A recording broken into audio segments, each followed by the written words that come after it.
Most people think what's happening online is a political problem. They think it's about immigration, economics, elites, or resentful young men. And when they hear talk of race, hierarchy, or civilizational decline, they assume it must be Christianity gone wrong, Christianity taken too far, Christianity weaponized. That assumption is wrong.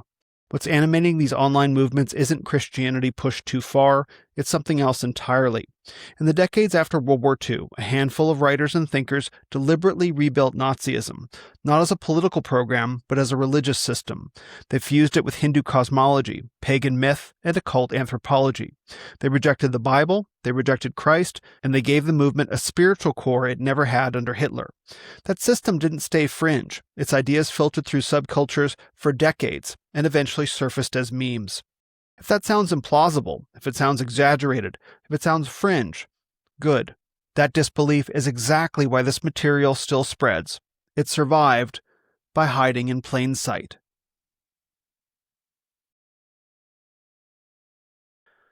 Nazism did not survive by remaining political. It survived by becoming mystical.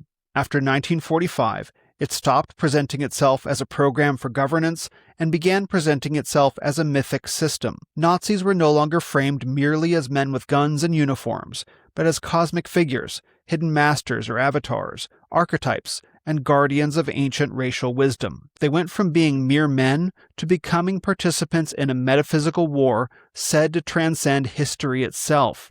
That transformation was not accidental. It was deliberate mystification, which is why post-war Nazism didn't survive by going underground. It survived by becoming esoteric. Everything I'm describing here is documented, not speculated, in the book Black Sun by the historian Nicholas Goodrick-Clarke. The first episode where I discuss the book established the groundwork. You can find that linked in the show notes.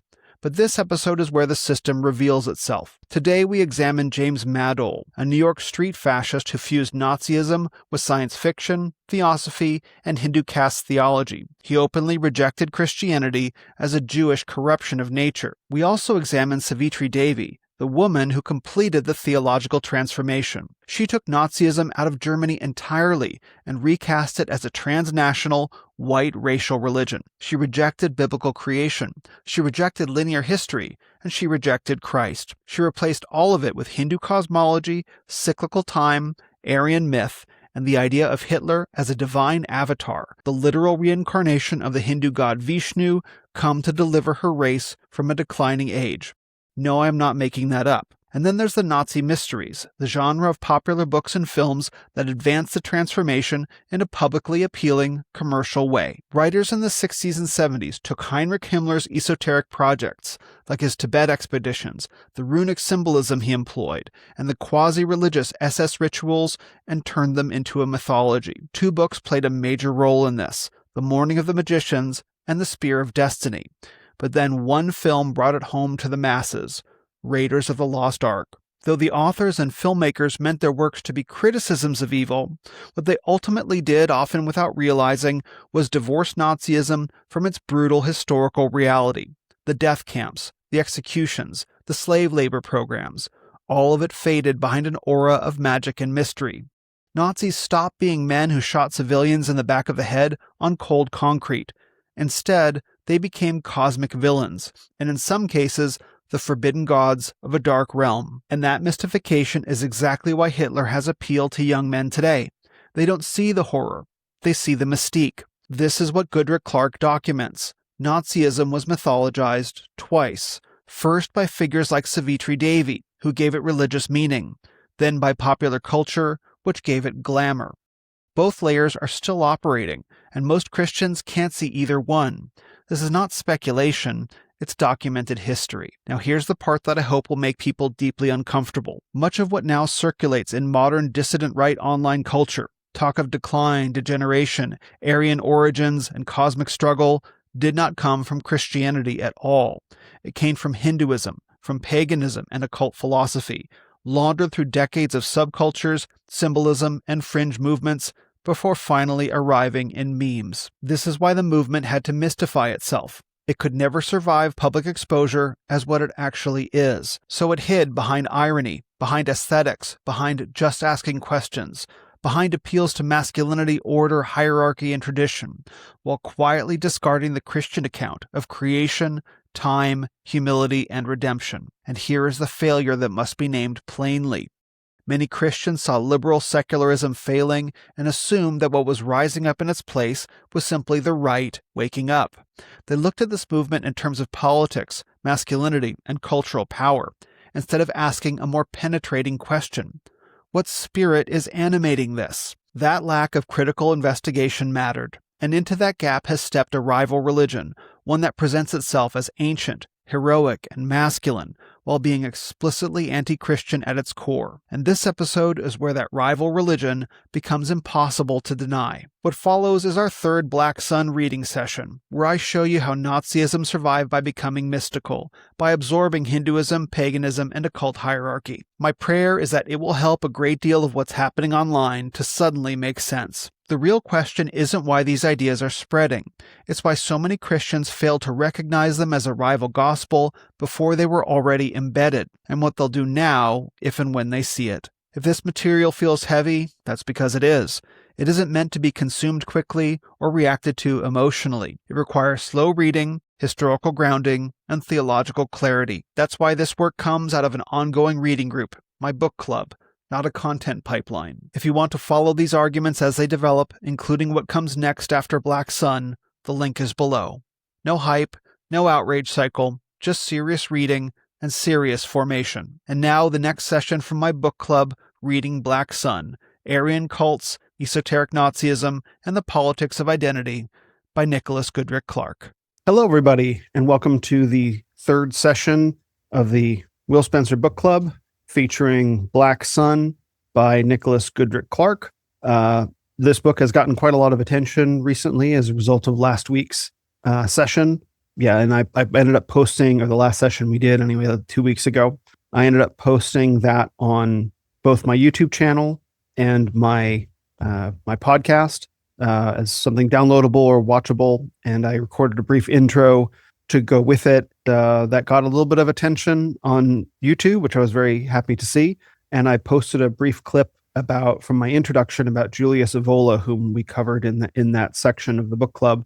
And that clip got some attention on X as well, because it seems that people were unaware that Julius Evola was far more influential in New Right, Dissident Right, Dank Right, alt-right circles than people were previously aware. Some people knew about that, but not many. And so I think that's been a surprise to lots of people, and watched conversations happen in my circles, various chats and such, following that as people recognize more of Evola's themes in modern New Right thought, Dissident Right, alt-right, whatever you want to call it, than they had previously realized. And so my sincere prayer is that that work continues to go out and more people recognize the influence of Julius Evola on right-wing thinking, and of course some of the authors that we'll talk about today. So right now, this week we're in chapters 4, 5, and 6. Let me just read the titles of those chapters. Chapter 4 is Imperium and the New Atlantis. Chapter 5 is Savitri Devi and the Hitler Avatar. And chapter 6 is the Nazi Mysteries. And this is the part in our story when things get really weird, and they don't stop being weird. If you think back to the first couple chapters, you think back to Lincoln Rockwell and Colin Jordan, those two chapters in particular. Lincoln Rockwell was a street provocateur. He would lead, marches. He drove a hate bus around. Like, he was very much about ground level activism, if you want to call it that, provocation as well. Colin Jordan also. Both of those men were very focused on, we might call them material concerns. Though Lincoln Rockwell had that moment of universal awareness where he realized he had to take on Hitler's mission, that wasn't a big theme of what he was doing. He was trying to provoke violence. So was Colin Jordan. He was trying to, really get people riled up in the streets and kind of the spirit of the 1950s and the 1960s, very focused on earthly, material, we might even call them kind of worldly concerns. That started to change in the course of the book with Julius Evola. Now, the thing to note is that the figures in this book are not organized linearly in terms of time. It's not as if Lincoln Rockwell started and then was followed by Colin Jordan, and then he was followed by Julius Evola or any of the figures. That's not actually what was going on. The book is sort of more like maybe layers of a transparency, where Nicholas Goodrick-Clarke is peeling off various layers so you can see the complex streams of neo-Nazi, esoteric Nazism, Aryan cults, like the subtitle, Aryan cults, esoteric Nazism, and the politics of identity. He's peeling back different layers to show what's going on in a very complicated phenomenon, largely in the West. We'll see in this week why the picture is more complicated, and it's not just the United States and not just Europe. We'll get to Europe later, not just the United States, not just England, but also India as well, which might surprise you if you haven't read this chapter yet. So anyway, so he's peeling back various layers of the neo-Nazi phenomenon, because Julius Evola actually came before Lincoln Rockwell and Colin Jordan in time. Julius Evola, his book was written, I think it was called Man Amongst the Ruins, I think. That one was in the 1950s. Riding the Tiger was the 1960s. Lincoln Rockwell started really in the late 1950s and 1960s. Colin Jordan, the World Union of National Socialists, was 1962. So what we're looking at in terms of like linear time is we're looking at things that have started further back in time than the post-war era and carried forward and then merged with streams that were already out there. So Julius Evola's esoteric fascism flowed into the post-war neo-Nazi fascism, renewed fascism kind of stream. It was already there. It wasn't even distinctly tied to Adolf Hitler at the time. Evola was strictly an Italian phenomenon, but his ideas propagated forward in time, and so did he until the 1970s. But he was already active prior to the war, and then he was active after the war. And so you can think of it this way, and this will become more obvious as we get into this week's material. So here you have a timeline, and you have the war. They have 1933. Let's say 1933 to 1945, when Hitler was mostly like publicly active in an obvious way. Obviously, increasing over that time from that 12-year period, to more and more public prominence as we head into the war. But certainly in 1933 through 1945 is when he was most active. After the war, 1945, he dies. He kills himself. And then you get into the 1950s, and basically right away you have this resurgence of fascism that starts building up, right, as they try to renew the fascist spirit. And then it transfers over to the United States. You jump forward in time into the 1950s, and that's where you start to get Lincoln Rockwell and Colin Jordan and all of that. Now, if we back up to the pre-war period, that's where you have Julius Evola, and it's like he goes underground, and his ideas spring back up into this nascent neo-Nazi movement and infuse it with this spiritual, quote unquote, darkly spiritual life.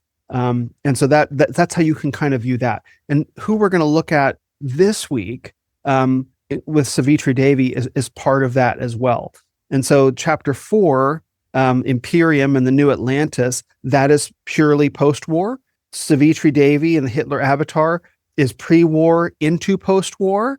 And then the Nazi Mysteries is post-war. So this is what I mean about peeling back layers. You have a multi-generational 70 years, plus or minus. You might want to add 80 years onto the front half of that for some of the stuff that we're going to cover this week, that it starts in the 1800s. But you have a 70-year phenomenon, say 1930-ish to 2000, when Nicholas Goodrick-Clarke publishes the book, and then he dies, I think in 2012, I think is when he passed away. You have a 30-year phenomenon that he's documenting. And so he's peeling back the various layers of that to kind of show what's been percolating out there.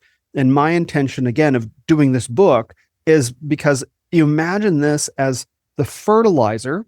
The ideas in this book, many of them, particularly in the first half, but also in the second half, as we'll see in their own ways, you can think of these ideas as the fertilizer that have percolated in the underworld of the internet for a very long time. And mostly the ideas documented in this book, say prior to the internet, were in fringe communities, maybe some BBSs, bulletin board systems, for those of you who remember who remember the pre AOL internet era, the modem era, the bulletin board system, which were ASCII kind of sites where you can message with people, not too different from today, but just very much lower resolution. And images weren't quite popular. We didn't have the bandwidth for them really, but messages could be exchanged. You had mailing lists. You had printed and mailed publications, and you had separatist communities, compounds, isolated individuals who were in contact with each other, sort of in this disparate kind of way, this pre-digital era.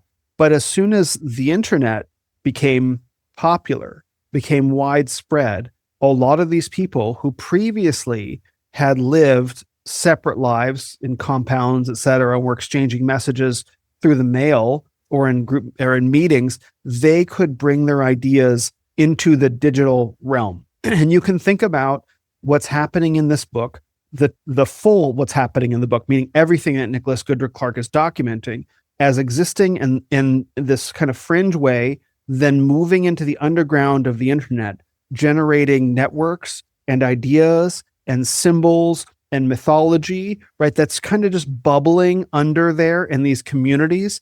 And as we move forward, unfortunately, Nick Goodrick-Clarke wrote this book in 2002. And this was before people really had the internet to the degree they do today. I wonder if he were still alive, if he wrote a sequel to this book, what that book would look like. But so as this exists in the underworld of the internet, as the internet continues to grow, and in the post-COVID era, when everyone sort of starts getting into conspiracies, the wall between everything is a lie type conspiracies, the wall between the mainstream internet and the subsurface internet starts to get very, very thin. The membrane that separated ideas, fringe ideas, dangerous ideas, bad ideas, dark ideas, occult ideas, the wall that used to separate them got very, very thin. And then it crossed, meaning there were some successful influencers and even some pastors as well for whom that breach happened. And then all of this stuff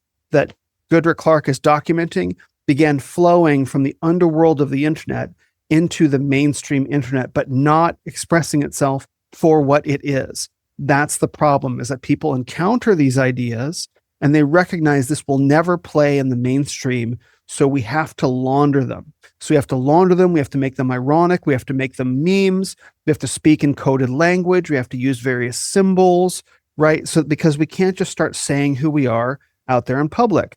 And if you think that's new, it's not, because that's the same struggle that the neo-Nazi ideology has been dealing with since Lincoln Rockwell, which I think we talked about in session 1. We definitely talked about in session 2. How do we take these ideas that we know people are going to find reprehensible, and how do we make them appealing and popular? And that's where we start to get the generational question coming in. The generational question is, you have baby boomers, Generation X, and millennials who, for the most part, remember a time more or less, particularly Generation X, remember a time without the internet, or they certainly remember a time when the internet was more walled off and had more censorship and division between various areas. Generation Z came of age on the internet when these walls were starting to get very thin. So they have been exposed to these ideas in one way or another generationally for Lord knows how many years through their bros. And so you have not just a project where for the whole world the membrane is getting thin. You have an entire generation of men for whom the membrane was always very thin and now is non-existent. And they've been drinking in a lot of these ideas, sometimes without knowing. I think more often than not, they do somehow know, and they treat it kind of ironically. And then I think what's happening now is men are starting to realize, oh my goodness, some of these ideas are not ironic. My bros actually believe this, and I've been joking around with them too. I don't want to lose my bros. What do I do? And then they get caught in a pretty big trap. That's what I think is actually happening. That doesn't mean that everyone who has participated in this believes and signs on to every single thing in this book. That's not what I'm saying. What I said is that Goodrick-Clarke's ideas are the fertilizer that has, sort of fed a lot of the new right, dank right, alt-right ideas in ways that are, hidden, masked, ironic, and increasingly explicit, particularly around Evola. And as we'll get into Agartha, as we get into Hollow Earth, as we start to get into some of those ideas, which are ripe fodder for memes. Esoteric Hitlerism is fodder for memes. That's the stuff that starts puncturing, because it just looks kind of, cool and energetic, and you don't recognize the edits are flashing by so quickly you don't know what you're looking at. But the person who spent hours and hours and hours making that edit, he knows he had to go get all that imagery. He had to know the message that he was trying to communicate. He had to know what subliminal symbols to weave in, right? And so I can, if someone watches a reel on Instagram and likes it without recognizing what it is and shares it, that's probably not a big deal. But the person who made that, they know exactly what they were doing. They know exactly the worldview that inspired them. They know the communities that helped them put that together. They know every single frame they put into that video because they had to choose every single frame that went into that video, even if the frame was only on screen for 1/30th of a second or 1/24th of a second, meaning one frame, one image. They know. And so that's how these ideas spread and how we get desensitized to them. So that's a very long introduction to this. Thanks for listening. And so I want to start getting into session 3 again, where things get really weird. We're going to start with a conversation about two figures, James Madole and Savitri Devi. What you'll see with both of these figures is a couple things. First is the mystification of the Nazis. It takes them from guys with guns, just brute force, ground level warriors, and these two figures and others, and as we get into the Nazi mysteries, begin to ascribe to them occult, mystical, supernatural powers. And you're right, which is kind of what we start to see in the Indiana Jones, which we'll get to. How did that start happening? How did the Nazis go from being, soldiers, bureaucrats like everybody else? Like if you watch that clip of Downfall, Adolf Hitler, the one that has been made into all the memes where he's yelling and throwing the pencils on the table, that one. If you watch that clip from Downfall, how did they go from that, where they're just like average looking, chubby, weird kind of dudes, or, they're kind of portrayed that way. How did they go from that to being these cosmic supernatural villains, which is hinted at in Indiana Jones and the Last Crusade and Indiana Jones and the Raiders of the Lost Ark? We will actually see that in chapter 6, the Nazi mysteries. You will also see with all 3 of these chapters, the elevation of Vedic India, meaning like India, the idea that the so-called white race arose not with biblical anthropology, not with a biblical creation story, but with a Vedic creation story, that white people weren't descendants from the sons of Noah. They actually emerged out of Aryan India, out of India, where they had previously been a conquering race in a prior cyclical era of time. So in order to propagate the Nazi mythology, they have to completely depart from every sense of biblical anthropology and the creation story. They throw scripture out. Like, nope, we don't buy this anymore. We're going to turn to another world myth to find our grounding. And that myth is Hinduism. That's why the idea that Hitler was a Christian prince is absurd. It's absolutely absurd. Because if Hitler was a Christian prince, right, if he believed that about himself, and the Nazis believed that too, then everyone who followed him within years would have held to a biblical creation story. They would have twisted it, they would have warped it all around, but they don't do that at all.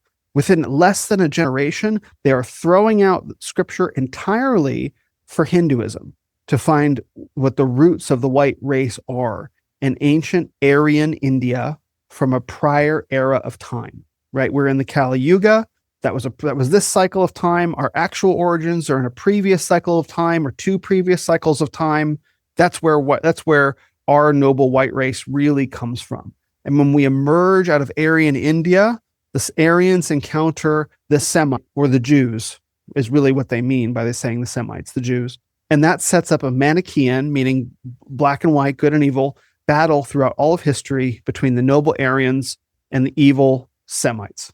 That's the story. That is the actual story. You can understand that it's very Gnostic in character, because the Gnostics believed that Yahweh was an evil God who imprisoned humanity, and Lucifer came to Adam and Eve and persuaded them to eat the forbidden fruit and defy this evil God, Yahweh, or the demiurge. right? Yahweh imprisoned human souls in creation, and Lucifer, the light bringer, comes to bring light in to liberate Adam and Eve. If you just have to understand that the God of the Bible is evil, right? So you can see that if you're the noble Aryan race who is fighting against the Semites, and the Semites have this story of Genesis and the Bible and also the New Testament as well, they regard Christianity as a Jewish invention, that this has imprisoned the noble Aryans that they need to be liberated from. And what are they being liberated to? Hinduism, period. That is why we're going to do American Veda next, because you will see between these two books, I promise you, you'll see between these two books, you'll see that on the right and on the left, the United States has been invaded by Hinduism. This book Nicholas Goodrick-Clarke is not a Christian, but I think he faithfully documents the worldview and the beliefs. The next book, American Veda by and Nicholas Goodrick-Clarke is opposed to everything that he's writing about, and that shows through. On the other hand, Philip Goldberg, who writes American Veda, is in favor of all of these things. So Philip Goldberg is more on the left. This sort of documents the leftist, absorption of Hindu ideas. This book documents something that is far less well understood, which is the right-wing adoption of these ideas. Now, if you look on the American left, you will see ohms, karma, Buddha, meditation, yoga. You'll see all of that. You'll see all therapy. Lots of therapy is inspired by some of these ideas in the West. So it's well known that that Hindu ideas have infiltrated the left. It is not well known, though I would like for it to become more well known, that ultimately Hindu ideas about anthropology, human origins, and creation have infiltrated the right now too. And a lot of people, they want to appear as if they're Christian, right? Because Christianity has a cultural cachet with it as being tied to the best of the West, but they actually have Hindu parallel beliefs, whether or not they want to admit it. Hindu anthropology, or they follow the teachings of those who have Hindu anthropology. And these two things can't be squared. We're not in cyclical time. You can't square the biblical creation story with the Hindu creation story. You can't do it. It doesn't work. These are two diametrically opposed worldviews. And eventually, men will have to choose. And part of the purpose of me highlighting this book is because I'd like to surface that choice sooner rather than later. And I would like them to choose Christ. So it's a far better story. But of course, it challenges men to humility. And if you have Nietzschean kind of ideas, Nietzschean Superman, Nivola, cult fascist ideas. I'm not saying that Nivola and Nietzsche knew each other or support each other's work. That's not what I'm saying, but you can see the parallels. So if you have those ideas, you will ultimately be forced to lay them at the foot of the cross or follow them wherever else they lead. So anyway, again, you have the Aryans emerging out of India to do battle with the Semites. It's this Manichaeanism, light and evil, good and dark. You have a rejection of biblical anthropology, a rejection, anthropogeny, the origins of man. Anthropogeny is the origins of man. Rejection of biblical anthropology, and the rejection of the biblical creation story. You also have the ideas of cyclical history that'll keep coming up through the course of these two chapters. We lost for a little while, but we'll be back, right? The cyclical history instead of sort of a more linear history, which is the way that Christianity portrays time. And then finally, you'll see the constant absorption of Madame Blavatsky and theosophy. Huge theme in these three chapters. Like I said, things are going to get really, really strange. And you might find it hard to believe that something as prosaic as the Nazis become infused with this occult spirituality, fused with sort of cosmic origins, fantasy, some kind of beliefs. But how that happens becomes apparent through these chapters. So I'm going to do a bunch of reading. Sorry, I've been monologuing a little bit more than I expected, but I thought it was important to set the stage here for you so you understand kind of what we're talking about. All right. Imperium and the New Atlantis. We have, for more than 30 years, we're on page 72. For more than 30 years, James H. Madole regularly harangued passersby on the crowded streets of New York City with his urgent call for fascist revolution in the United States. 30 years. The Madole stood upon a pulpit-like rostrum decorated with the lightning bolt symbol of his National Renaissance Party and emphasized his speeches with staring eyes, wild grimaces, and striking melodramatic poses. Throughout the 1960s and 70s, the National Renaissance Party frequently hit headlines by provoking violent protests and riots in the districts of New York heavily populated by Jews and blacks, where Madole carried his missionary message of white supremacy and Aryan Renaissance. His organization, above all, his philosophy and doctrines of Aryan renewal identify him as an early and important figure in the development of esoteric fascism. His ideas were saturated with the fabulous mythology of science fiction and occult notions derived from theosophy. He attacked Christianity and upheld the hierarchical caste society of Vedic India as the model for his, quote, New Atlantis, the future fascist state of America. Ultimate authority would rest with philosopher kings selected and schooled for leadership from childhood. It talks about his security echelon, a new military caste of Aryan warriors. Madole even sought alliances with Arab and Black nationalists and encouraged them to hold meetings with the National Renaissance Party. By the mid-1990s, Madole was being celebrated by fascist and neo-Nazi groups as, quote, the father of post-war occult fascism. There it is. You don't even need to listen to what I got to say, like the father of post-war occult fascism. You're taking fascist political beliefs and you're fusing them with occult spirituality. I mean, there it is, right? That alone should be enough to be very suspect of everyone who starts entertaining fascist beliefs, because you start getting very close to the occult, documented through Evola and now James Madole. So they're talking a little bit about Charles Hudson. Actually, there's a little bit his mother, who held strongly anti-Semitic views. I thought that was interesting. Lincoln Rockwell, as you'll recall, was exposed to Jewish conspiracy ideas, I believe, through like a grandmother that he knew. So a lot of these ideas don't just propagate through men, they do propagate through women, which is kind of crazy to think about. You know, it was his mother, unbelievable, in Beacon, New York. As a youth, Madole envisioned the scientist in Faustian terms, a semi-divine sage seeking mastery of the earth and the whole universe. He considered that science was the only valid basis of culture and that society should be governed by scientist rulers. This is very common for those who have Hindu beliefs, as a belief in the material world and those ideas as being authoritative. And you can see where it kind of goes wrong, as where your science traces into ultimately Darwinian kind of ideas, and then you get some of the same things that we've been talking about, the ideas of superior races, more and less evolved. This is how you start to fuse it with Hindu time cycles. We are the most evolved race because we evolved out of the previous time cycle. You'll start to see that in a minute. Page 73, science fiction frequently emphasized the elitist pretensions of the heaven-storming scientist, while its fantasy genre often described magical lands and authoritarian utopias on alien planets. This is science fiction in the 1930s. Let's see, we'll go to Charles Hudson. Charles Hudson was an obsessive conspiracy theorist and peppered his bulletin with references to the, quote, hidden hand, and ascribed to the Jews every calamity in American history, from the assassination of Lincoln to the Johnstown flood. His pet phrase, quote, Judeo-socialistic, communistic, New Deal, organized Jewry finance World War I, encapsulated all the dangers he perceived in modern liberal society and was later abbreviated to the synagogue of Satan, right? So none of these ideas are new. It's all the Jews' fault is nothing new. Also, I've ordered a copy of Warrant for Genocide, which is a historical book by Norman Cohn about the history of the Protocols of the Learned Elders of Zion. I'll be working on that as well.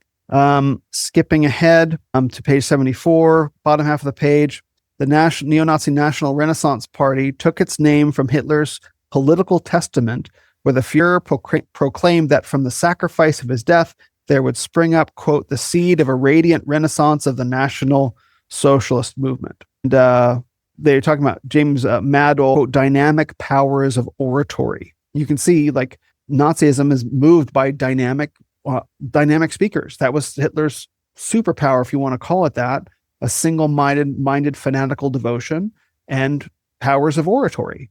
So you can see how powerful speech is. I might say in a certain way that there's wizardry going on, spellcraft. I don't know that I would mean that in a specifically occult sense, but manipulating people's minds through speech. Let's see. Page 75, Madole's NRP, National Renaissance Party, bottom of page 74, proposed to abolish Congress in favor of elite rule. It would protect the, quote, protect the Aryan race against racial contamination by deporting the colored races, and it would destroy communism by eliminating the Jews. Then we get into Francis Parker Yockey. Let's see. Yockey was kind connected to Madole, and he was a proponent of Oswald Spengler. Bottom of page 75. Yockey felt repelled by the mediocrity of American culture and democracy. At an early stage, he fell under the spell of Oswald Spengler, whose widely translated magnum opus, The Decline of the West, explained the growth and decay of civilizations according to organic principles. Again, we see enjoy the decline. So we're going to read very quickly about the book Imperium. We're on page 76. I want to read a couple of paragraphs so you get a sense of what's going on. This will all start to sound familiar. The book Imperium, which I believe is Madole's or is Yockey's book. Let's see. Yeah. Francis Parker Yockey wrote the book Imperium in 1948. Page 76. Imperium scorns democracy, equality, and the ideas of 1789. Its main theme is a meta-historical anti-Semitism suggested by Spengler's Decline of the West. In his monumental book on the periodicity of history, Cyclical History, Spengler had contrasted the Western Faustian soul, whose prime symbol is dynamic energy in limitless space, with the Magian soul of Babylonian Semitic culture, typified by algebra, mosaics and arabesques, the sacraments and scriptures of the Jewish and Christian religions. Spengler described the Jews as a residual fossil of the earlier Magian civilization, stranded in urban ghettos among the settlements of medieval Europe. Landless, cynical, and mercantile, the Jews represented the completed stage of an earlier civilization quite alien to the young Faustian culture of the West. It was not until Europe itself became intellectual and cosmopolitan in the 18th century that Jewry felt itself at home. Henceforth, the Jews contributed massively through commerce, art, and philosophy to the acceleration of modernity, but in a way that was critical and destructive of the native Western spirit. Yockey adopted these Spengerian ideas for his analysis in Imperium. Just when the West should have been progressing toward the final stage of an empire, he represented a fateful form of, quote, cultural distortion. Mindful of their past oppression, the Jews eventually exploited the new cultural forms of money thinking, rationalism, materialism, capitalism, and democracy to destroy the traditions of the West and the authority of its old elite. Does this sound familiar, by the way? The Jews henceforth remade the modern world in their own image and interest. Yockey recounts the massive Jewish invasion of the United States from 1880 onward, bringing some 5 to 7 million immigrants from Eastern Europe. Quote, the American Revolution of 1933, which is the Democratic victory under Franklin D. Roosevelt, marked the Jewish seizure of political power in America. 1933, by the way, that's when it happened. It wasn't the 1960s. Now we're working back to 1933. By contrast, German National Socialism represented, quote, the European Revolution of 1933, end quote, which set the West back on course toward its proper fulfillment and a strong empire. However, the defeat of the Axis by extra-European forces, America and Russia, unleashed a new terror with war crimes show trials. Yockey gives an early version of Holocaust denial by claiming that the gas chambers were faked to discredit the Nazis. Imperium is dedicated to, quote, the hero of the Second World War, Adolf Hitler. So again, none of these ideas are new. Let's see. Imperium was written in 1948. 1948 is when Francis Parker Yockey wrote Imperium, which borrowed from Oswald Spengler's Decline of the West, which itself was written in 1918. So 1918 to 1922 is when Spengler writes Decline of the West. The World War II happens, as we were talking about earlier. Parker Yockey takes that and writes his book Imperium, which explains that all of these things were faked, and during World War II, the Holocaust was faked to discredit the Nazis who were trying to put the West back on a path against the corrupting influence of the Jews against the noble Aryan race. So that's what I mean by these ideas that started springing up in the mid-20th century actually have roots much further back in the pre-war period. In the same way, the things that we're seeing that look really new on the internet right now have roots much further back in the 20th century. So the theme that I've been hitting on this whole time is this is not new. None of this is new. And you have to get that, because once you see that none of what we're seeing on the new right, the dissident right, the alt-right, if you start thinking that it's all new, you won't take it seriously enough for what it is.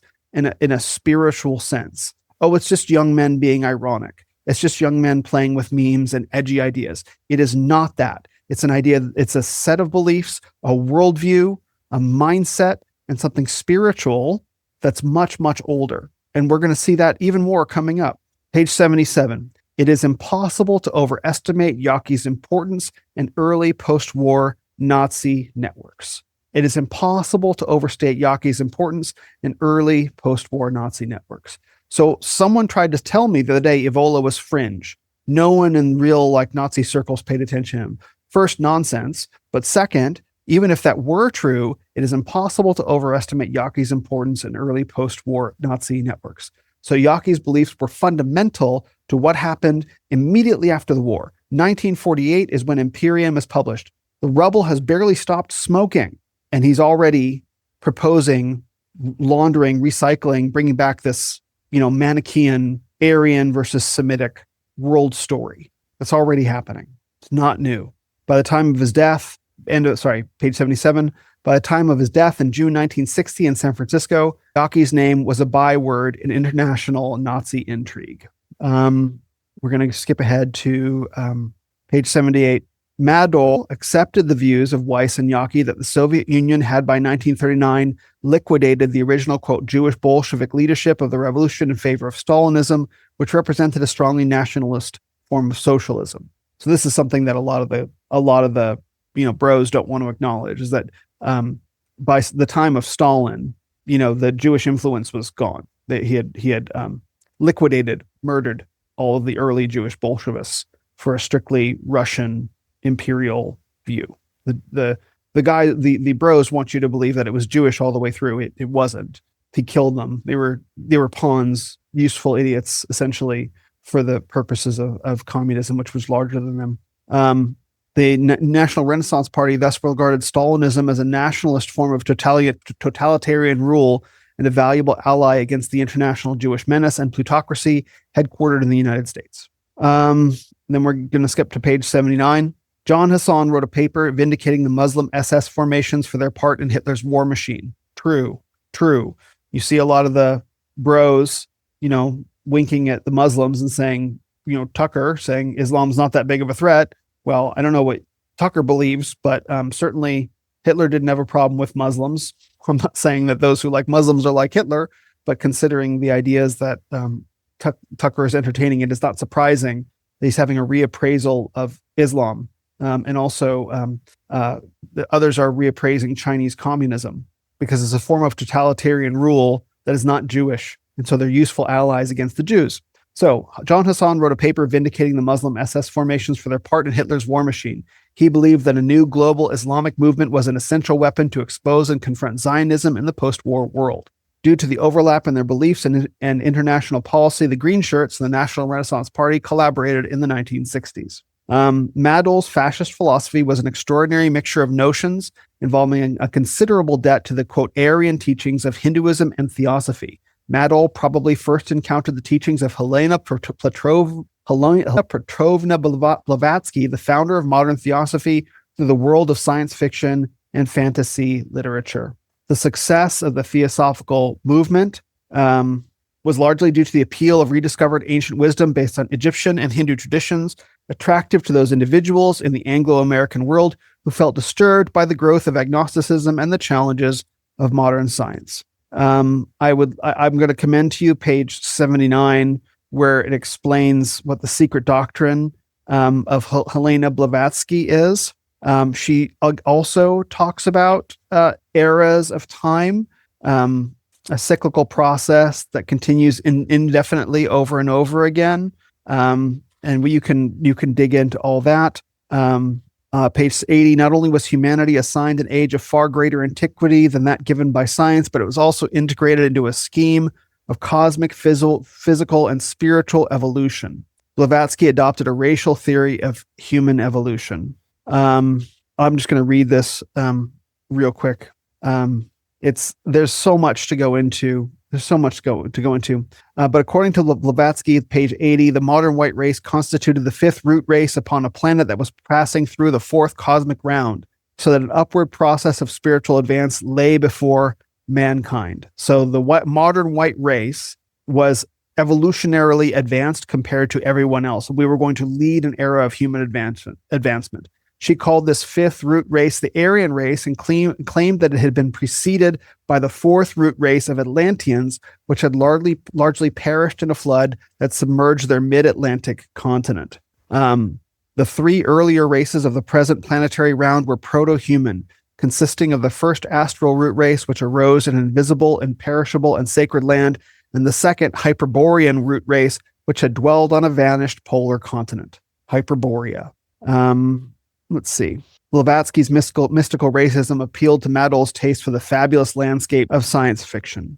Above all, theosophical doctrine offered him a ready-made account of Aryan superiority against the debris of lower unnatural half-breeds, originating in racial defilement. Madole elaborated on page 81. By the way, Blavatsky's enlightened masters were instructors of the fifth Aryan root race. So now we're getting into, enlightened masters, spiritual beings that are the actual guiders of the white race. Nothing about this is Christian.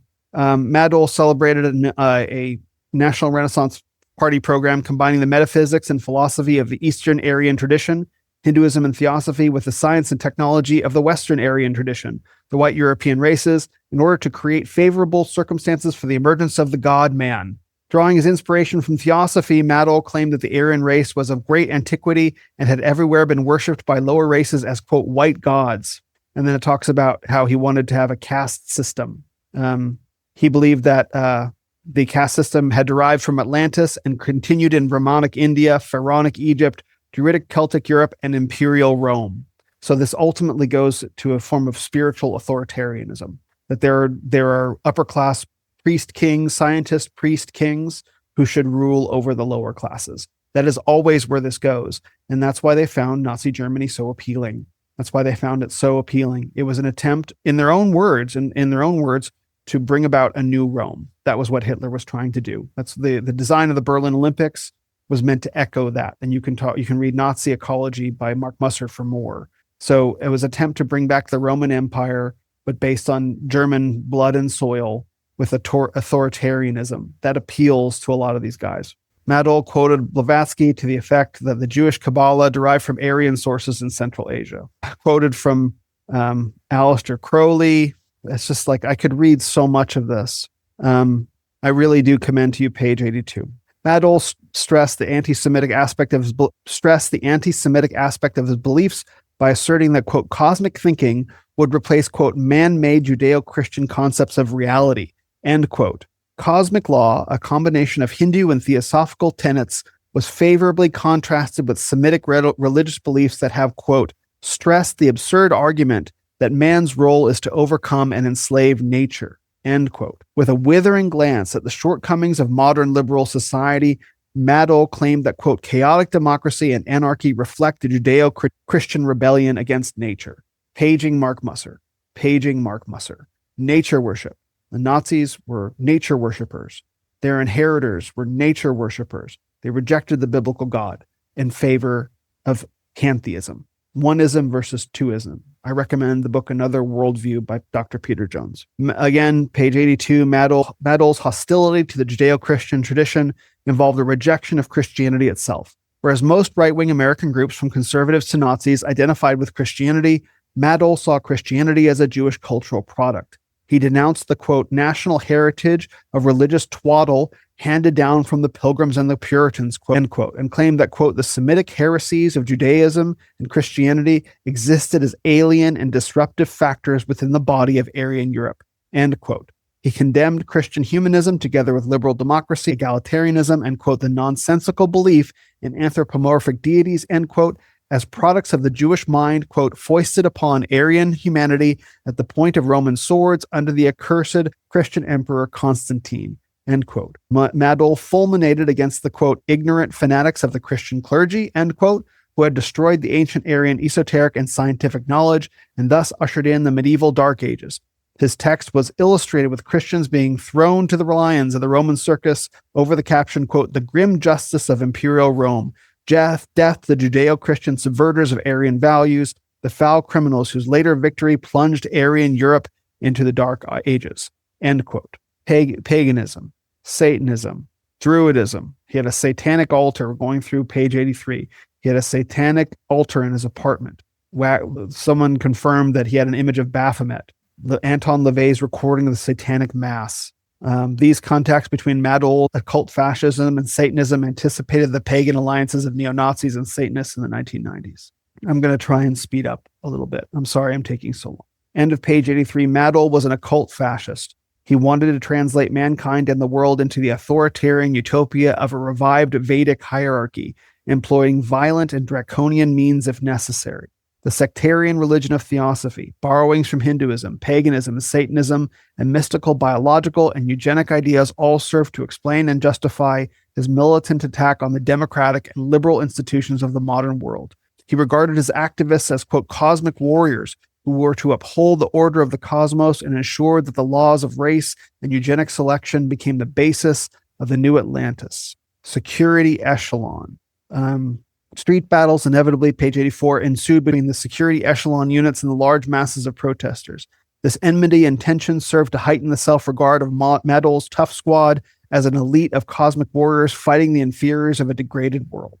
Page 85, the security echelon exuded a sinister, brooding aura, a glimpse of the fearful fascist regime that awaited onlookers if ever the new Atlantis, with its neo-Vedic hierarchy of racial castes, were to be established on the ruins of a multiracial America.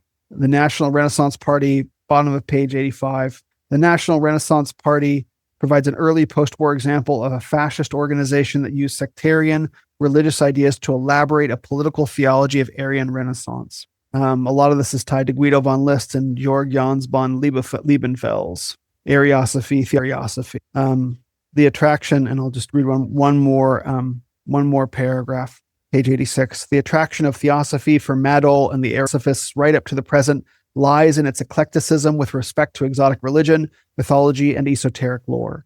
The sources of Aryan and Germanic belief, customs, and identity, so germane to nationalist thought, are thus placed within a universal and non-Christian perspective upon the cosmos, the origin of mankind and the races. Given the neo-pagan revivalism and frequent antipathy towards Christianity among fascists, theosophy can offer such individuals a scheme of religious belief that ignores Christianity in favor of a mixture of mythical traditions and new scientific ideas from contemporary scholarship in anthropology, etymology, ancient history, and comparative religions.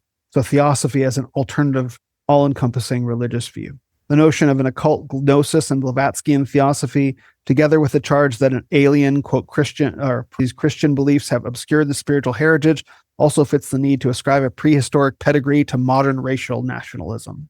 The theosophical inspiration of Madole and the National Renaissance Party ably demonstrates the cultic and pseudo-religious underpinnings of a marginal post-war fascist movement. The medley of theosophy, popularized Vedic Hinduism, hostility toward Christianity, and the neo-pagan posturing of Satanism provided a composite doctrine of racial superiority. Thus armed, believers could vilify the Jews, blacks, and other colored races while comforting themselves that they were in the militant vanguard of a powerful force for racial revolution and the coming victory of the Aryans in a fascist utopia. I mean, there it is. There it is. Hopefully you can see why this book was so eye-opening when I continued to read it. There'll be more. Now we're going to go into Savitri Devi and the Hitler Avatar. There's a lot of people in here, and you'll see a lot of very similar themes. Savitri Devi, I'm going to skip a lot. I encourage you to read this. The Underground, page 88. The underground writings of Savitri Devi, prophetess of Aryan rebirth, and the Hitler Avatar have exercised a significant and enduring influence on universal Nazism and the post-war Anglo-American world and elsewhere. Her books inspired contempt with her exotic Hindu background. She has provided Nazi apologists with an unabashedly pagan, anti-Christian statement of the Hitler doctrine. Contemptuous of the man-centered beliefs of liberty, equality, and fraternity, she spurned Christianity, Judaism, and Marxism and aspired to a pagan Aryan heritage drawn from the pantheons of classical Greece, ancient Germany, and, wait for it, Vedic India. Her books inspired Lincoln Rockwell, William Pierce, Matt Cole, and Colin Jordan. She was among the founding members of the World Union of National Socialists at the Cotswold Camp Conference of 1962 and remained a luminary on the international neo-Nazi scene until her death 20 years later. Page 89, she's talking about looking for an alternative anthropology. During the Enlightenment, the philosophers expressed the anti-clerical and anti-biblical mood of a rational age by dissenting from the old Hebraic account of human origins in favor of a more exotic yet universal source. The location of the source in India provided a background to this quest for a new Adam. The subsequent development of this post-biblical anthropogeny gave rise to the Aryan myth in the 19th and 20th centuries. It exerted a powerful and fatal influence on Nazi racial doctrine. They talk a little bit about the German Romantic thinker Friedrich Schlegel. The German Romantics were hugely influential in the Nazis. And again, Mark Musser's book, Nazi Ecology, deals with this. But in Schlegel's book, he aired his anthropological ideas about a new masterful race that had formed in northern India before marching down from the roof of the world to found empires and civilize the West. In his view, all the famous nations of high cultural achievement sprang from one stock, and their colonies were all one people, ultimately deriving from an Indian origin. Thus, Indian tribes have been driven northward not out of necessity, but by some supernatural idea of the high dignity and splendor of the North. And the language and traditions of the Indians and Nordics prove that they formed a single race. He supplied the term Aryan, so it was Schlegel in 1819, where Schlegel came up with the word Aryan. So if you're wondering how far back this goes, the whole idea of Aryan superiority goes back to 1819, a full 100 years before we see the beginnings of the rise of Nazi Germany. So this is what I mean. You have ideas like that are true in the post-war, like they happen in the post-war era up until today. But what the seed of these ideas was much before that. Again, we talked earlier about 1918. We talked about the 1920s, also the 30s. And now we're going back to 1819. That's where Schlegel, German Romantic thinker, posits the origins of the German race, the Aryan race, out of Vedic India. Like, none of this is biblical.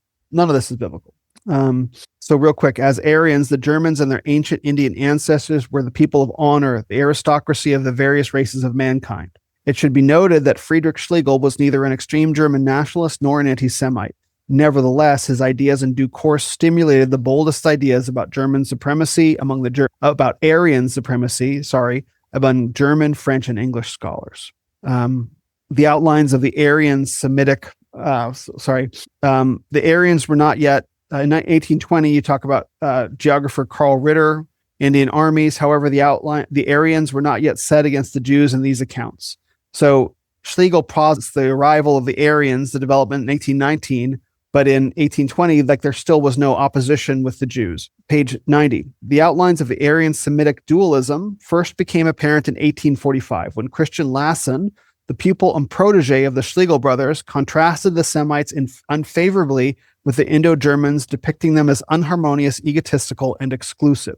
His emphasis on biology, the triumph of the strongest, the youthful and creative nature of the most recent species, and the superiority of the whites provided the basic ingredients of all subsequent thinking about the master race. Such notions were soon combined with a virulent anti-Semitism by the famous composer and author Richard Wagner, who enjoyed an enthusiastic mass following in Germany and Austria. So the Aryan Semitic dualism, the Manichaeanism, that began in 1845. We're still just under 100 years out from World War II. None of these ideas are new. This also predates the protocols of the Elders of Zion. That was the end of the 1800s. So again, Aryan Semitic dualism, we define Aryans as coming out of Indian civilization, and then we go marching proudly into the world and we encounter the Jews. And the Jews are the enemy holding down for millennia, I guess, the proud Aryan people. What do you do with it? These are old ideas. These are old ideas, bro. Anyway, these are the ideas that Maximiani Portas, Savitri Devi, was exposed to. She then connected with a guy, Bal Gandagar Tilak, as an Indian nationalist, page 91. He was particularly interested in the Vedas as the earliest document of the Aryan Indians and the oldest writings in the history of mankind. He published his major statement concerning the age and original location of Vedic civilization, the Arctic home in the Vedas. On the basis of astronomical statements in the Vedas, Tilak concluded that the Aryan ancestors of the Vedic writers had lived in an Arctic home in interglacial times between 10,000 and 8,000 BC, enjoying a degree of civilization superior to that of both the Stone and Bronze Age. Owing to the destruction of their homeland by the onset of the last ice age, the Aryans had migrated southward and roamed over northern Europe and Asia in search of lands suitable for a new settlement in the period of 8,000 to 5,000 BC. During the period 3,000 to 1,400 BC, when later Vedic texts, including the Brahmanas, were composed, the Arctic traditions were gradually misunderstood and lost. Regarding our Aryan prowess, Tilak concluded that the vitality and superiority of the Aryan races, as disclosed by their conquest, by extermination or assimilation of the non-Aryan races with whom they came in contact, is intelligible only on the assumption of a high degree of civilization in their original Arctic home. So even the history of the Indians now is tied to some sort of Arctic connection. However, in common with European scholars, bottom of page 91, she preferred to view the Aryans as gifted barbarians whose military skills in horsemanship and use of wheeled chariots enabled them to dominate the Dravidians and other dark-skinned races they encountered in the more advanced Indus civilization in northwest India. There are YouTube channels that attempt to tie the origins of the white race in this way to the Scythians. There are videos that I've watched where very, very focused on the Scythians, and that's an attempt to connect to two different things. They're attempting to connect this Aryan origin in northern India to Western Europe via the Scythians. That's the attempt that's being made here. Maximiani Portas was above all interested in the caste system of Hinduism, which he regarded as the archetype of racial laws intended to govern the segregation of different races and to maintain the pure blood of the fair-complexioned Aryans. You see where this all leads. It all leads to authoritarianism, caste system, right? Rule by priest kings, enlightened priest kings. That's where all of this leads. We just saw that with James Madole. It's the same. These doctrines inevitably, as in without fail, lead to spiritually derived fixed caste hierarchies, a la Rome. Not a coincidence. This is pretty funny. Bottom of page 92. For Maximiani Portas, Hinduism was the custodian of the Aryan and Vedic heritage down through the centuries, the very essence of India.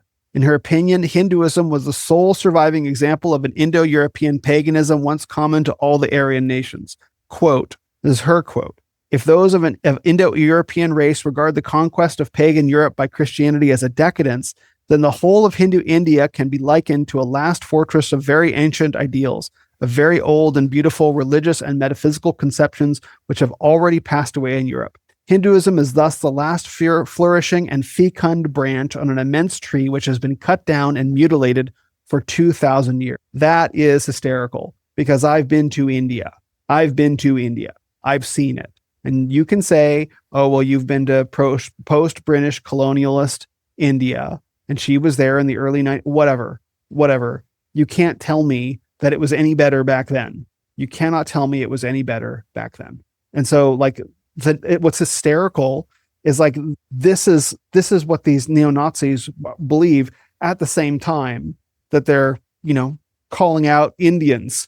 And so it's like, do you actually know the lineage of your beliefs, your Aryan beliefs, that she actually thought that India was some remnant of superior civilization, and that you attempting to be Christian is a decadence and betraying the memory of the Nazis and Hitler?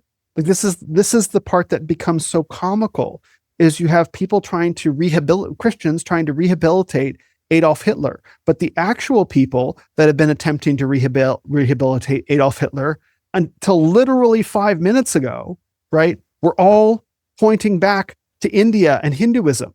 That's the effort for 80 years. That's the effort. The majority of the effort for 80 years is an Eastern mystically inspired, Vedic inspired Hindu renaissance that has latched on to Hitler as an avatar, which we'll see in just a second. And now it's like, oh yeah, forget all that. Hitler was a Christian prince, right? Or the Nazis were Christian. It seems that the people who are most close to Hitler in time and the biggest supporters of his name after his death saw none of that. Because if she thinks the conquest of pagan Europe by Christianity is a decadence, there's no way that she would think Hitler was the avatar, right? We'll see this. So Maximiani Portas goes to India. She becomes Savitri Devi at Rabindranath Tagore's ashram. Rabindranath Tagore is a famous Hindu poet, 1935. She rebelled from the Judeo-Christian legacy of the West, page 93 at the bottom. She meets with the the Rashitra Swamavyak Sangh. It's a Hindu nationalist organization, I think. But when quizzed by its president, Srimat Swami Sanda, about her own religious beliefs, Savitri Devi explained that she was Aryan Pagan and regretted the conversion of Europe to Christianity. She wanted to prevent the sole remaining country honoring the Aryan gods from falling under the spiritual influence of the Jews. She also added that she was a devotee of Adolf Hitler, who was leading the only movement in this Aryan pagan spirit against the Judeo-Christian civilization of the West. Satyananda was interested and impressed by the young Greek woman and her intense eyes, outspoken manner, and fluent command of Hindi and Bengali. He also shared many educated Hindus' interest in Hitler because of his Aryan mythology and use of the swastika, the traditional sign of fortune and health. He told her that he considered Hitler an incarnation of Vishnu, an expression of the force-preserving cosmic order. In his eyes, the disciples of Hitler were the Hindus' spiritual brothers. I love the irony. I love the irony. First of all, you would think that Hitlerism is strictly a Western phenomenon, but it seems like it was popular in India too. Who knows? Who knew? We can talk about Asit Krishna Mukherjee, who became Savitri Devi's husband, marriage of convenience likely to prevent her deportation. Page 95, Mukherjee admired the growing might and influence of the Third Reich. What year are we talking about here? We're talking about the 1930s. He was deeply impressed by the Aryan ideology of Nazi Germany with its cult of Nordic racial superiority, anti-Semitism, and race law. This is Asit Krishna Mukherjee. This is Savitri Devi's soon-to-be husband. He approved of the German emphasis on the Hellenic ideal of physical strength and beauty, so well displayed in the Olympic Games held at Berlin in the summer of 1936. He recognized the Nazi flag, a black swastika upon a white circle on a red background, as a close relative of the pan-Hindu flag with its immemorial Aryan symbols of swastika, lotus, and sword. Likewise, he saw parallels between the martial spirit of the Third Reich and the old Hindu warrior traditions of the Marathas and other Indian races, between MS Golwakar's RSS Hindu youth formations and the Hitler youth that had been his inspiration. By the end of the war, by the end of World War II, bottom of page 95, Savitri Devi had assimilated many notions from Hinduism into a heterodox form of National Socialism that glorified the Aryan race and Adolf Hitler. In the first place, she adopted the Hindu cycle of the ages described in the Vishnu Purana, one of the ancient legends forming part of the popular Hindu scripture. That term sounds familiar. The Vishnu Purana, we heard it from Julius Evola. Quote, continued in the book. According to the cyclical doctrine, 4 ages or yugas of decreasing length characterize the world's decline from a golden era to the utter decadence of dark age or Kali Yuga. Sound familiar? Hello, Julius Evola. This pessimistic cosmology of entropy and exhaustion perfectly matched her acute feelings of hostility toward liberalism, democracy, and modernity. She was profoundly convinced that the world had entered that dark age by about 3000 BC. The religious prominence of Jewry, its universalistic successor in Christianity, and above all, the modern world and the rational ideas of 1789, freedom, equality, and brotherhood, were but signs of its accelerating degeneration. That's at the end of the start of page 96. So now I'm just to skip over a bit, but talk about she believed that there were 3 kinds of men in time, above time, and against time. Men in time go along with the stream. Men above time just kind of don't really care. But men against time fight against their age, fight against the Kali Yuga, fight against the decline. Page 96, men against time combine the qualities of the other types, lightning and sun, by acting with a ruthless violence in an attempt to restore the conditions of the coming golden age at the end of the dark age. So we're coming out of the Kali Yuga, we're going into the golden age, right? And men against time lead that effort. These martial heroes were the savior of the cycle of the ages. By means of war, revolution, and annihilation, they worked to redeem the world from the thrall of the Kali Yuga and so initiate a new time cycle. She linked these ideas to the theistic Hindu notion of the avatar, who incarnates the periodic descent to earth of the deity, typically Vishnu, in a human, superhuman, or animal form. Page 97, Savitri Devi believed the greatest man against time in all recorded history was Adolf Hitler, the divinely appointed leader of the Aryan world in the West. His demand for German national unity and a strong new Reich, in defiance of the humiliating Versailles Treaty, clearly identified him to her as a champion of the old tribal principle against the degenerate capitalist and cosmopolitan order of the Allies. Adolf Hitler's ruthless use of military violence against his enemies in a resistant fallen world and his uncompromising plan to exterminate the Jews, the age-old adversary and counter-image of the heroic Aryans, characterized him as the essential man against time. Savitri Devi is unquestionably the first Western writer to identify Adolf Hitler as an avatar. She frequently quotes from the Bhagavad Gita with reference to the German leader, quote, "When justice is crushed," this is now Savitri Devi, "when justice is crushed, when evil is triumphant, then I come back. For the protection of the good, for the destruction of evil doers, for the establishment of the reign of righteousness, I am born again and again, age after age," end quote. Her eulogy of Adolf Hitler's life and political career in The Lightning and the Sun, 1958, Lightning and the Sun, 1958, begins with the incarnation of the divine collective self of Aryan mankind as the, quote, late-born child of light at Brahm Inn in 1889. Adolf Hitler is the late-born child of light. And she's writing that in 1958. Then it relates an anecdote from August Kubizek's description of Kubizek's account of his friendship with Hitler, a walk that they had where Hitler demonstrated skills of oratory early on in his life. I would recommend Kubizek's account of Hitler. That book, it shows some very odd things about Hitler. I believe that Kubizek believed Adolf Hitler might have been homosexual. That was Adolf Hitler's childhood best friend. He had those beliefs, but you'll have to look up Kubizek's biography on your own. Savitri Devi went to Germany, page 99. Given the utter defeat and demoralization of post-war Germany, its shattered industries, depleted workforce, the hungry cities, and the growing dependence on occupying forces, such an appeal was at best symbolic. It's Savitri Devi's promotion of Hitler as an avatar. It chiefly served Savitri Devi's burning need to demonstrate her solidarity with Nazism, her loyalty to Adolf Hitler, and her loathing of the West and its supposed superiority. Page 99, besides offering a non-Christian religious mythology for Nazism, Hinduism also supplied Savitri Devi with a style of worship for her Hitler cult. During her time in India, she had always been impressed by that eclecticism which allowed Orthodox Hindus to decorate their domestic shrines with photographs of Hitler and Stalin, figures admired in defiance of the British Raj, beside the familiar images of Vishnu and Shiva. This bhakti form of devotionalism became the hallmark of her own Hitler cult, complete with prayers, contemplations, and rituals. Page 100, back in her cell when she was imprisoned, she whispered fervent prayers to Shiva while clasping Hitler's likeness in a locket to her breast. She derived further solace from reading the Nazi party program and the Bhagavad Gita. In April 1953, she returned for a pilgrimage on a personal tour of places in the Aryan Holy Land, most hallowed by association with Hitler and the National Socialists. Then there's a bit about, on 101, Denazification had been sacrificed to the Allies' fresh interest in wooing the Germans for the Cold War against the Soviet Union.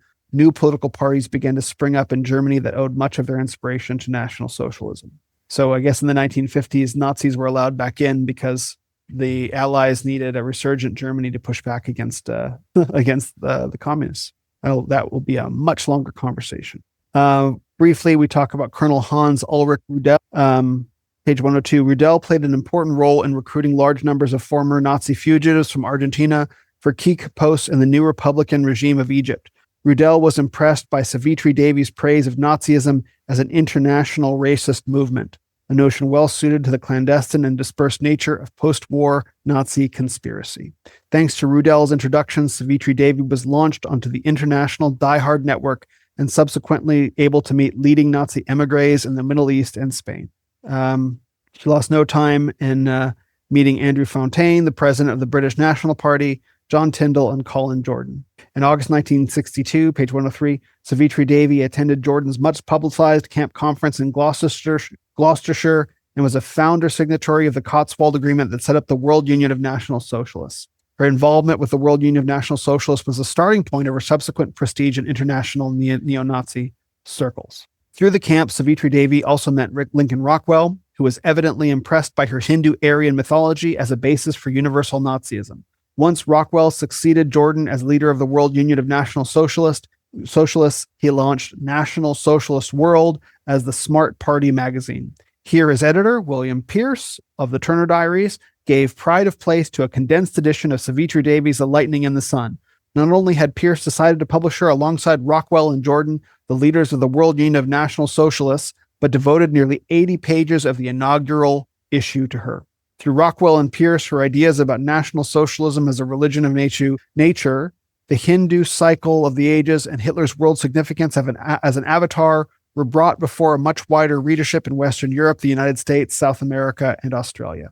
Ernst Zundel, the German-Canadian publisher of Holocaust denial text, promoted a series of taped interviews with her and set about producing new editions of her books, commencing with The Lightning and the Sun. Then we talk a little bit about Hitler as an avatar of Vishnu, and then at the end of page 105. Savitri Devi's chief importance lies in her supplying the post-war neo-Nazi movement with a mythical pan-Aryan myth that embraces white people across the world. It is obviously ironic that Savitri Devi enfranchised the Indians in her vision of a pan-Aryan world under Nazi rule when chief Nazi theorist Alfred Rosenberg thought the Indo-Aryans had long dissipated their Nordic blood among the indigenous dark-skinned peoples of the subcontinent. It is a little ironic.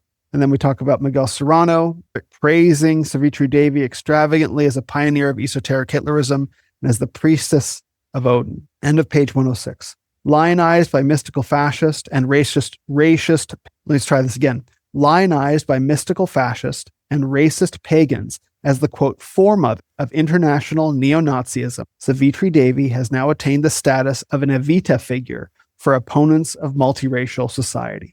Her books are increasingly hot tips among racist pagans, skinheads, and Nazi metal music fans in the United States, Scandinavia, and Western Europe. Foremother of international neo-Nazism, her chief importance lies in her supplying the post-war neo-Nazi movement with a mystical pan-Aryan myth that embraces white people across the world.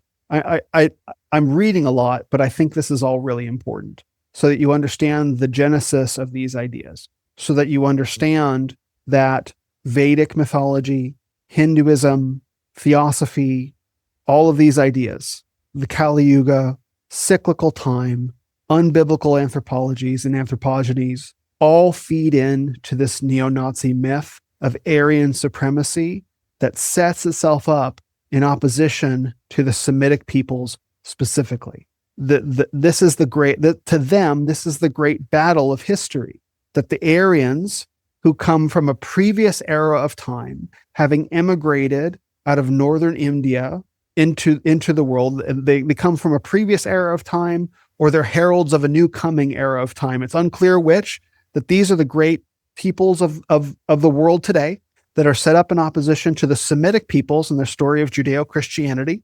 And then you also throw into the mix that Hitler is a reincarnated avatar, a god of Vishnu. Like it would be crazy, and you wouldn't think that this was real, but like Lincoln Rockwell, Colin Jordan, William Pierce, these are the founders of the neo-Nazi movement in the United States, the biggest names, and they loved her work. And then you had James Madole as well, who had similar ideas, and Julia Savola, who had similar ideas. So if you listen back to these sessions, you will see the very important point that none of this is Christian, nor has it ever been. Its cosmology and its anthropology and its story of history is anti-Christian, anti-Jewish, and anti-Christian. It views Christianity as a universal form of Judaism. So Judeo-Christian to them is a real term. So it views this as its enemy. And this is the spirit that's been animating neo-Nazism in the underground of the internet and America for 80 years or more. This is the spirit of it. This is the root of it. This is the root of it, the deeply poisoned root of it. And again, when we get to American Veda, you'll see the same thing on the left. So if you take one thing away from this book, there's lots I would like you to get. I've been banging on the themes, but the one thing I want you to really get is that Hindu ideas is the true oppositional worldview to Christianity today. It is the true imperial religious worldview that is waging war against the Christian view. That's the one. You can't see it yet, but you will, I promise, if you stick with me. All right, now we'll get into the Nazi mysteries, and then I'll open it up for some questions. So page 107, the Nazi mysteries.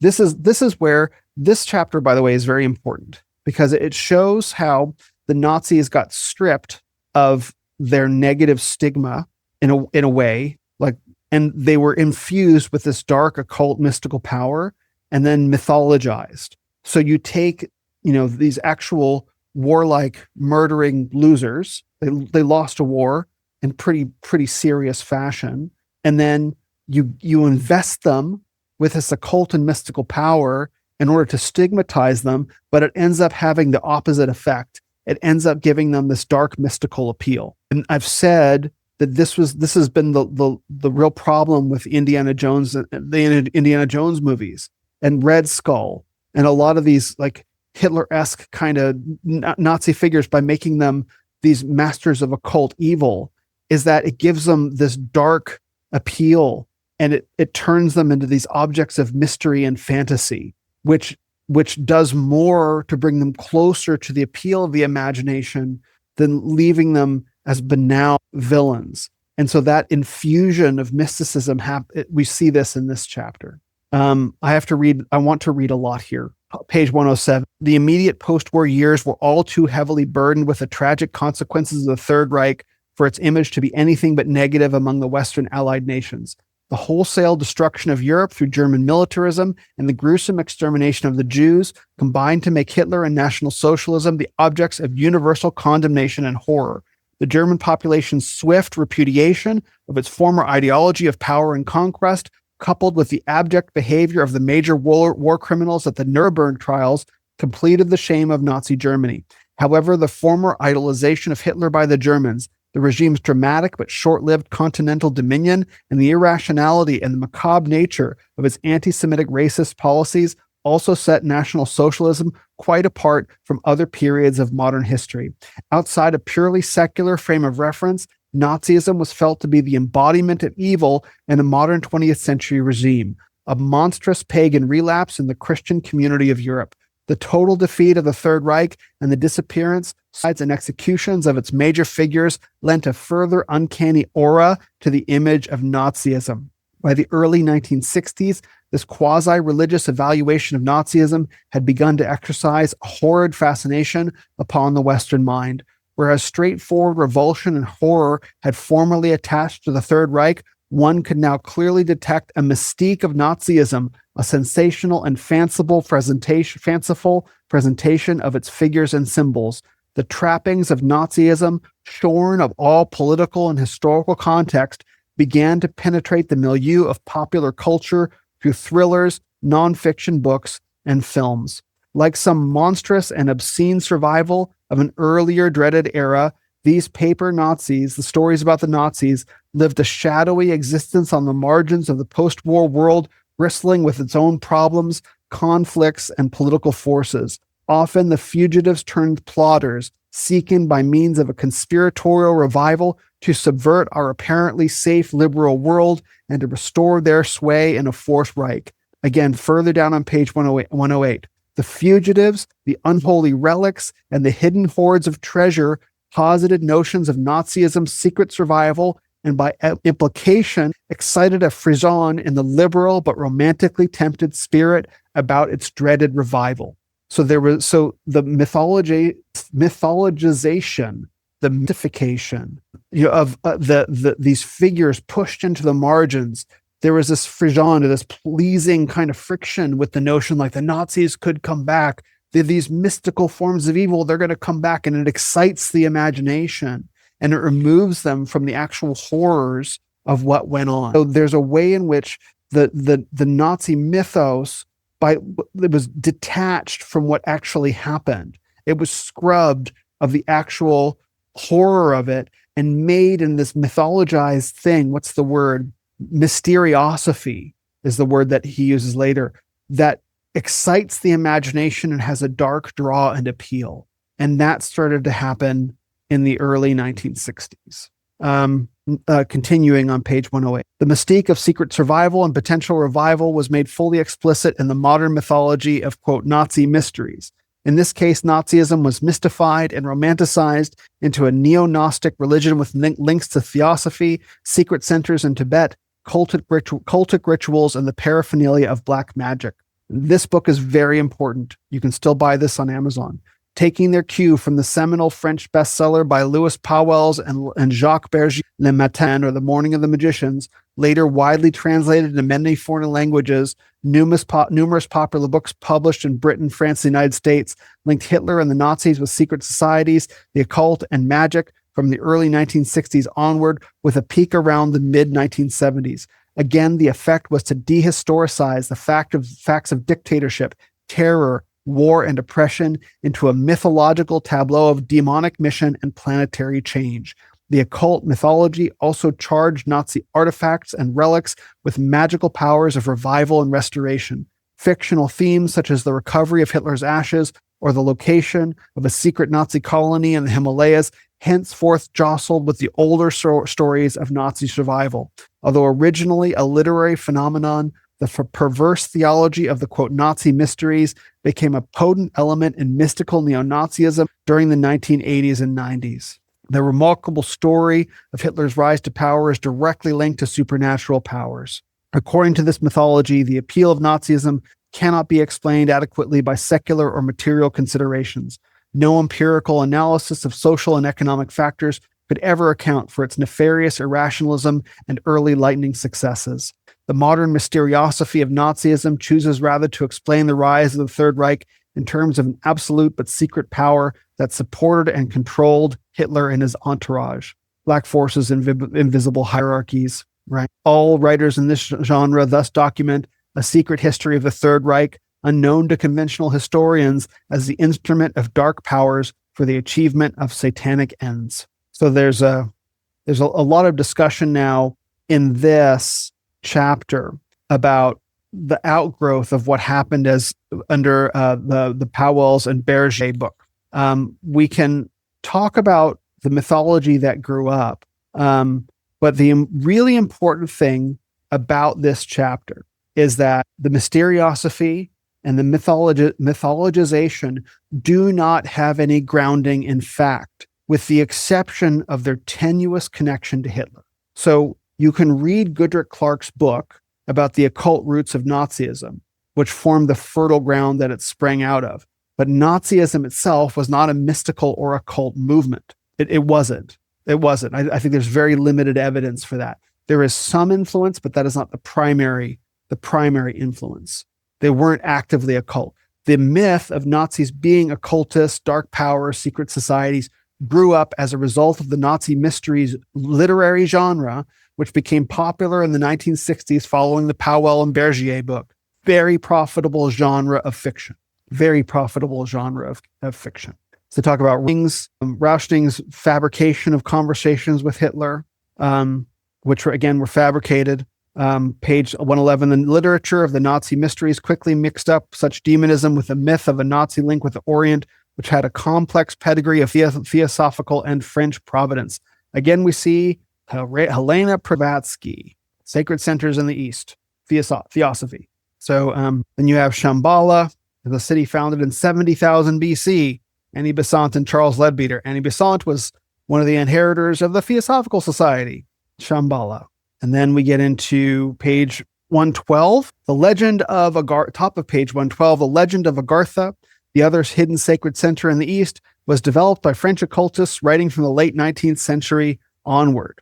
In Louis Jacot in Les Feux, the Sons of God, 1873, he relates local Brahmin stories of Asgartha, a prehistoric solar capital which was the seat of the chief priest of all Brahmins and the manifestation of God on earth. Hindu cosmology, Hindu anthropology, Hindu stories of creation, Hindu stories of civilization.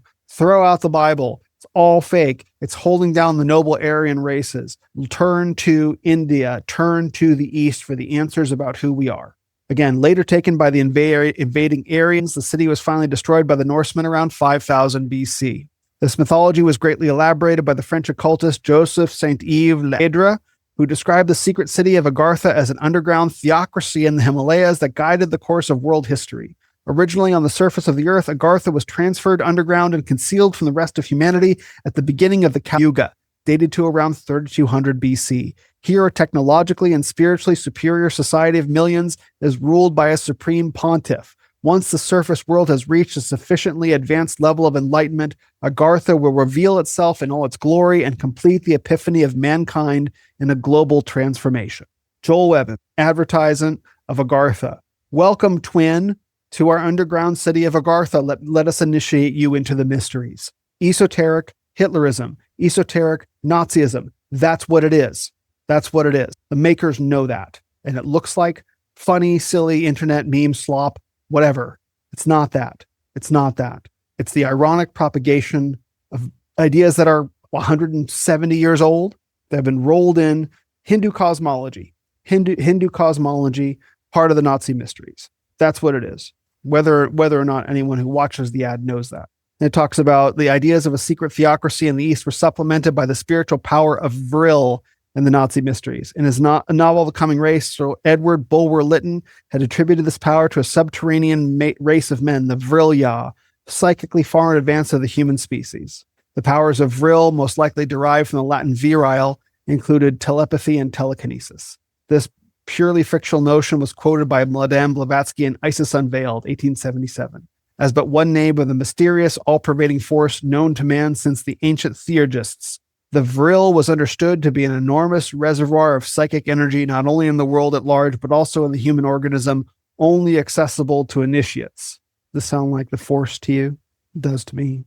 It was believed by some occultists that whoever became master of the Vril force could, like Bulwer-Lytton's underground race of Vrilya, enjoy total mastery over all nature.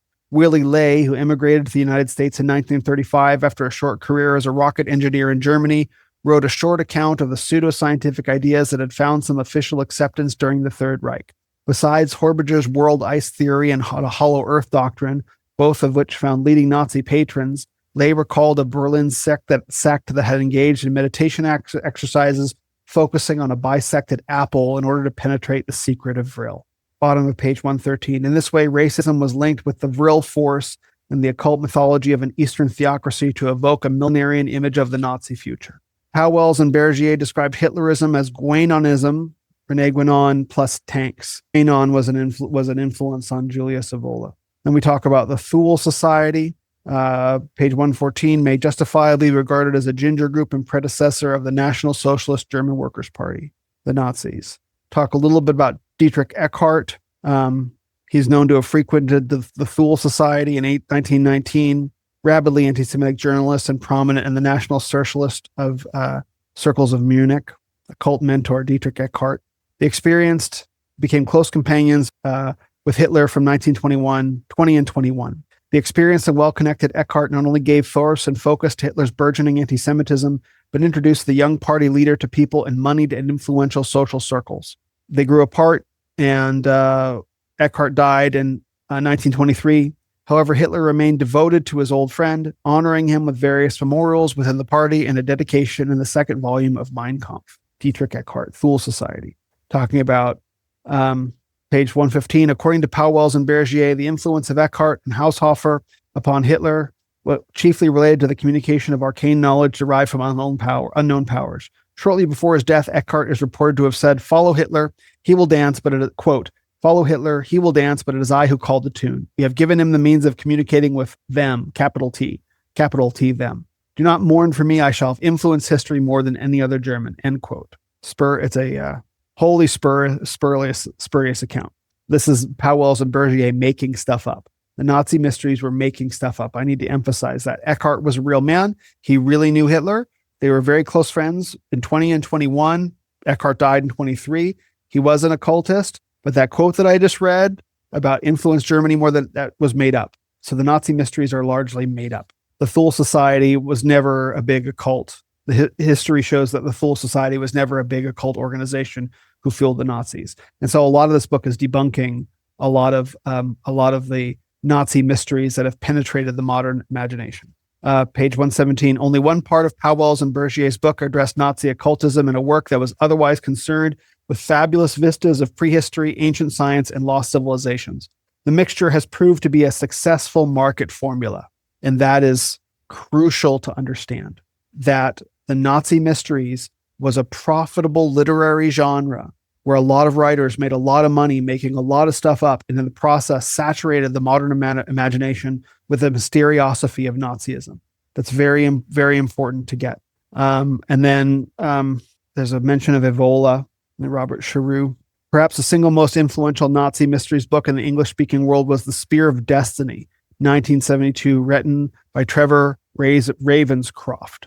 The battle between, page 118, the battle between the Christian knights and their evil adversaries was understood as an allegory of their enduring struggle for possession of the Holy Lance, the spear of Longinus that pierced the side of Christ at his crucifixion. So his own occult account of Nazism, which revolved around Hitler's supposed obsession with Grail mysteries and the spear of Longinus. And all of this was made up. A lot of it was drawn from Wagner's Parsifal. And so you begin to develop this mythology that Hitler was pursuing occult powers for the pursuit of the spear of Longinus. But Ravenscroft's allusions to Hitler's, at page 120, Ravenscroft's allusions to Hitler's occult reading matter in Vienna was already endorsed by Alan Bullock's masterly biography, which referred to his appetite for books on, quote, the Eastern religions, yoga, occultism, hypnotism, and astrology.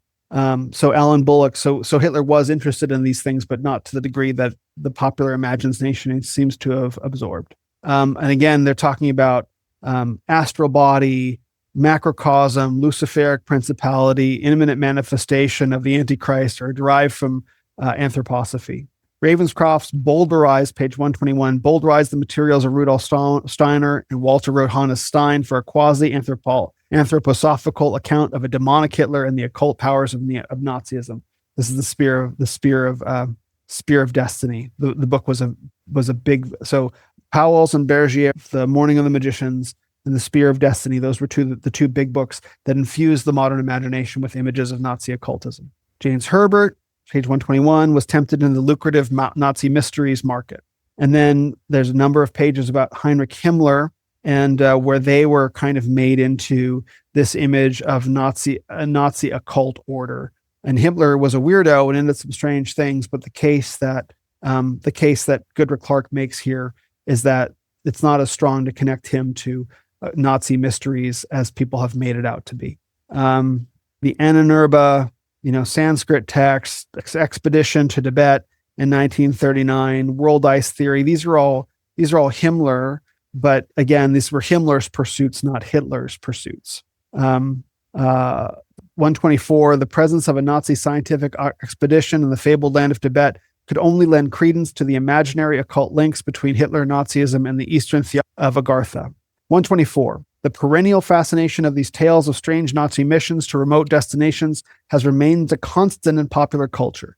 Himmler's esoteric projects even feature in the highly successful Indiana Jones films of Steven Spielberg. In Raiders of the Lost Ark, 1981, the American archaeologist is assigned to find the Ark before the Nazis can obtain it for their own evil use, while in Indiana Jones and the Last Crusade, 1988, the race is on to secure the Holy Grail. Images of uniformed Nazis pursuing such objects of power as the Lost Ark of the Covenant and the Grail have created a worldwide awareness of the SS's interest in ancient and exotic traditions.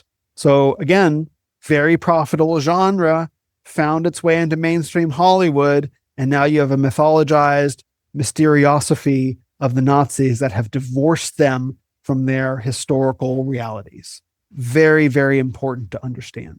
Very important to understand. And this is why the Nazis have become infused with this occult mystery and why they have this appeal.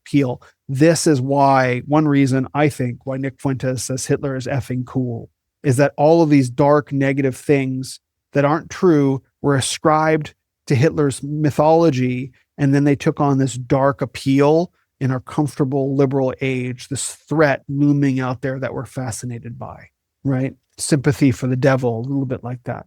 It talks a little bit about the Sig runes, the black sun symbol as 12 Sig runes. Last pages, page 126. By emphasizing Himmler's occult whimsies and these mystifications, the authors of the Nazi mysteries give weight to the pseudo-religious image of the SS. By contrast, the police and security services, the cruelty of their slave labor programs, and the terrible extermination camps are diminished.